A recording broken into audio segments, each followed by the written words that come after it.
What's going on, y'all? It's the kid J Nolan here, and I gotta talk to y'all today about this new Gucci Mane song called Dissin alright? It looks like he's starting to get a little bit of a conscious, start thinking about some of the things that he said in the past and his lyrics, the way he behaved at that versus competition with Jeezy, where he talked about we smoking on Phuket Loc.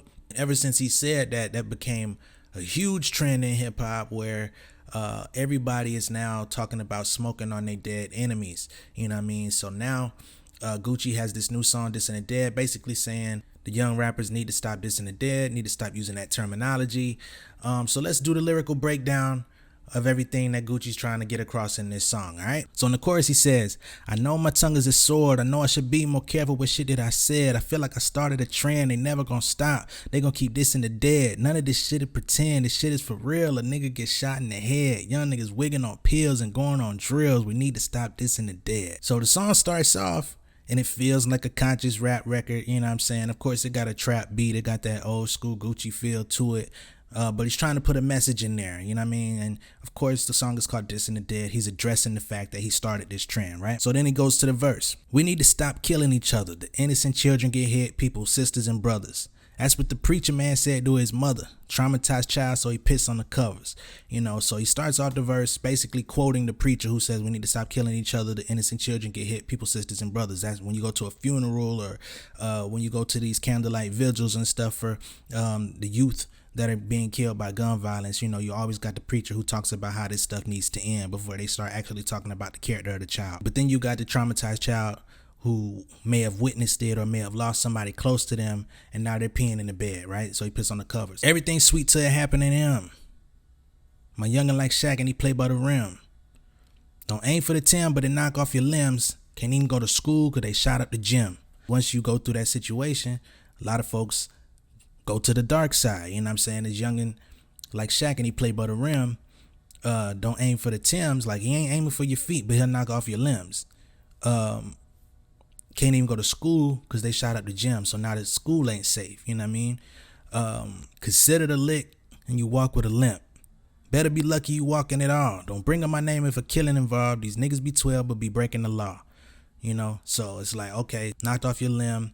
Now you walk with a limp, but you should be lucky that you walking at all. These niggas be 12 but be breaking the law. I'm talking about these young folks that choose a life of crime. You know what I mean?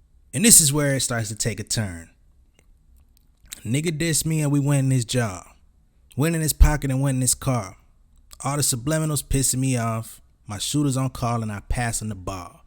So then he switches up the script as he's talking about all these kids breaking the law and all these things. The schools ain't safe, blah, blah, blah. He goes back into his own experience speaking about the same situation from about 16 years ago. He says,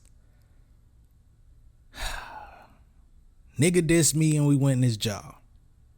Went in his pocket and went in his car. So he's recounting the situation between him and Phuket Loc and Jeezy. Why should I care about my name on a song? I'm the one put your boy name on a stone. I dissed the dead and I know I was wrong, but I'm shooting like baby, they breaking my home. So he's talking about the home invasion again that led to homeboy untimely death, I guess you could say. Chopper so close that I'm never alone. Gucci strapped up like Sylvester Stallone. First they call you a god, then they call you a clone. Everybody been calling him a clone since he came out of prison.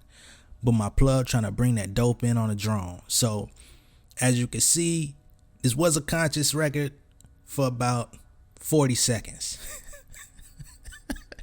And then he rekindles the same issue that started this whole thing. Gucci crazy, man. Verse 2 tries to clean it up a little bit better. I don't preach to no one, I just lead by example. When I was a jit, I thought life was a gamble.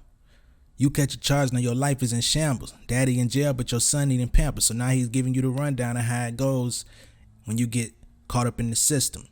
You tell him the cause cause you giving him clues. Your face on the news just to get you some views. Watch the shit now that you sing in the booth cause niggas get knocked to start telling the truth. So now he talking about how rappers are getting locked up and it's like, man, I was just rapping.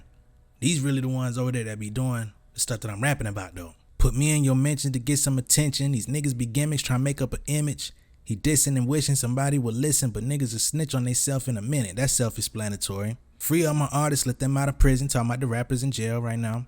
Don't make the wrong move and get took out position because a lot of people are losing their positions either by getting killed or by getting locked up for BS, street stuff that don't got nothing to do with nothing other than what another nigga think, you know what I'm saying, or trying to impress niggas, or trying to rep a set that really don't exist other than your imagination. All of these types of things, right? Put him on game and I hope that he listen. Don't trick your whole life away like a magician. You can't stand the heat, you best get out of the kitchen. The niggas you with, they turn government witness. So he's continuing to run it down. Like, the niggas you with, they will flip. In most cases, 90% of the time when the feds get involved, niggas gonna flip. Choppers and switches, they really be tripping. In elementary, too big for his britches. ARs and Glocks on my road to the riches. And this ain't a speech and I'm no politician. Beefs in the streets start up over some bitches. So get in your bag and stay about your business. A lot of times, issues, like I said, be over BS. You know, some girl that both of y'all dealing with, you can't take the heat. So now you want to go kill the other dude that's dealing with her, or somebody just try to talk to your girl in the club while she dancing. You know what I'm saying? She ain't even interested, but now you got to take it to the next level. You got to take it to the maximum just to let folks know what it is. Now you in prison. She back out and she living in her life. You know what I mean? She gonna move on to the next dude. It's very rare that a woman's gonna stay down for you for your whole prison sentence. If they give you 10 or give you 8, 5, whatever it is, she gonna move on. I think this song was a very smart ploy, although I don't really agree with the execution of it. But when it comes to Gucci Mane, I'm not sure what else is to be expected. It kind of gives you the good and the bad. It gives you both characteristics of Gucci Mane, basically trying to do better but can't really seem to break away from old mentalities, you know what I mean? So it's kind of counterintuitive. Y'all gonna have to excuse what's going on outside. They're doing landscaping in my neighborhood and I'm not stopping my recording. I got other things to do today. I feel like the people out there that don't really listen to lyrics, they're gonna hear the chorus and feel like this is a positive song. And I feel like the youngest that really listen to Gucci gonna know, like, okay, yeah, you did that, but you still talking some slime shit on the song. So what is it really gonna change? Ultimately, it was a nice gesture, but like I said, the execution isn't top tier. But let me know what you guys think down below in the comments. Make sure that you like and share this video. I hate that they doing this landscaping right as I'm ending my video. But make sure that you subscribe to the channel. My videos normally do not have this much noise. And I will see you guys on the next one. All right, much love and respect. Peace.